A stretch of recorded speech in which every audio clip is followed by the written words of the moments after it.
यसलाई चाहिँ आन्सर गर्नु पर्दाखेरि चाहिँ I will categorise all this things into two main buckets होइन। एउटा चाहिँ टप लाइन रेभेन्यू ग्रोथ भयो, अँ, अनि अर्को चाहिँ बटम लाइन अप्टिमाइजेसन है। Top line um, revenue growth भनेको अँ, चाहिँ how to leverage AI to make more money है। Um, so there are companies that want to obviously um, सबै कम्पनीजहरू they want to earn more money. हो, अनि त्यहाँ चाहिँ जस्तै अब इक्जाम्पल्स वुड बी लाइक तिम्रो चाहिँ अब यो सेल्स प्रेडिक्सनहरू गर्नेदेखि लिएर चाहिँ रेकमेन्डेसन सिस्टम्सहरू बिल्ड गर्ने होइन। दिज आर अल चाहिँ रेभेन्यू जेनेरेटिङ एक्टिभिटिज। अनि त्यस्तो पनि आइरहेको हुन्छ।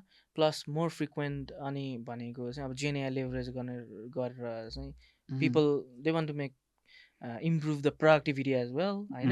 हो, they want to optimise their cost as well. अनि त्यो गर्नको लागि चाहिँ जेएनएआईको कमन युज केसेसहरू चाहिँ they want to quickly build out of it हो, होइन। सो अब अँ। त्यसमै भन्नु